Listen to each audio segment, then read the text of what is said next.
should be interesting. We have Usman, who's the welterweight champ, comes into this fight 17-1. He's now won 15 straight. Clearly a superb wrestler. His pace is relentless, and he utilizes that pace and pressure to really just stifle most of his opponents. They just can't compete. His challenger and former teammate is Gilbert Burns. He comes in this fight 19-3, and he's won 6 straight. He's got extremely high-level submission grappling. He's got 8 career submissions, and he also has power on the feet. He's got the power to put people away. Of course, we have the kind of unique and weird dynamic that these two used to train together, so I don't really know who that benefits or how that's going to play out. But they said they did like 200 rounds of sparring together over their time together. So I feel like they know each other. It's hard to know who was getting the better. And usually I would say, well, whoever left is getting the raw end of the deal, right? To stay with the person that and the team that built you. But Kamaru, he went to Trevor Whitman. So it's like one of the best possible camps and coaches possible. So you can't say that he lost anything in that move. And then he fought Masvidal, looked great. Colby Covington looked great. Yeah. So I feel like that move is, what has been a good fine move for him. Yeah. So this one's a fairly tough one to pick. I think that Burns is the first guy with the unique combination of power on the feet, being a very good striker, and also just insane submission skills as well on the ground. And I don't think Usman has faced someone with that combination, I guess, of abilities. But to be fair, I don't think that Burns has fought someone with the pace and wrestling of Usman. Not even close. Yeah, not even close. Obviously, he fought Woodley, but this is not a prime Woodley. No. So there's no one. I was looking down the list. There's no one on that he's fought that competes.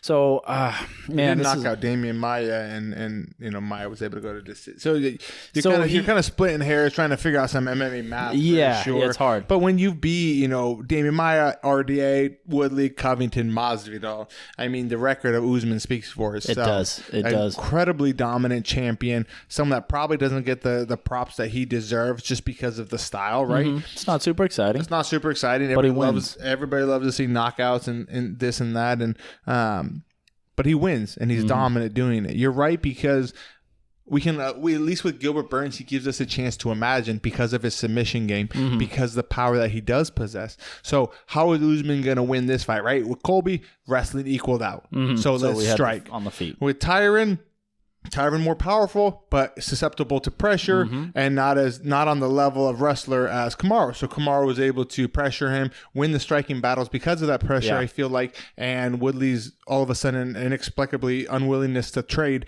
And then the wrestling, right, against the cage, Usman was dominant, like he was with Masvidal against the cage. Just stifles people. So dominant, just winning, eating the rounds. But if you're Burns, he has to be careful against the cage work. I think that if Burns in the open, dangerous. I don't think Kamaru wants that. On the ground, I don't think he wants to spend too much time there. So I think you're going to look at the late round takedown attempts for Usman. I think he's going to go maybe a minute sub, look for a takedown then to make sure he seals the round and doesn't have as much time to be susceptible to those submissions. I think a lot of this fight, of cage work, like you said. I think a lot of this fight is going to be taking place against the cage, where I think Usman has the biggest advantage. Yeah. He might have advantage here and there, or Burns here or there, but I think the cage work, just by watching these guys fight and seeing how their skills translate to different opponents, I think Usman is going to win this fight, and I think it's going to be done on the cage. A lot like it was with Masvidal. Yeah.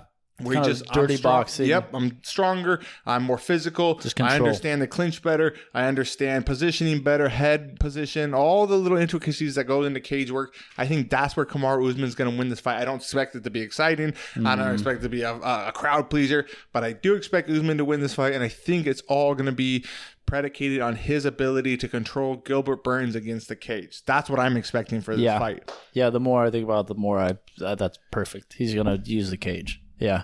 I think that's where because right, if you're looking at paths to victory, do I want to try to knock out Gilbert Burns? Nah. Do I want to spend 4 minutes dry or 3 minutes? No, I don't. No. But what I can do I can push his ass up against the fence and just hold him. And I'll be able to win and get my shots in. And, you know, and then towards the end of the round, I'll look for the takedowns and be safe with enough time to, you know, avoid any possible submissions or too much damage. Yeah, minimize any kind of damage his way. I think the cage is where he's going to win this fight. So you think decision for Usman? Yeah, I agree. I'm going to be rooting for Burns. I hope that he can pull off the upset, but it's really hard to bet against Usman. He's just really, really damn good.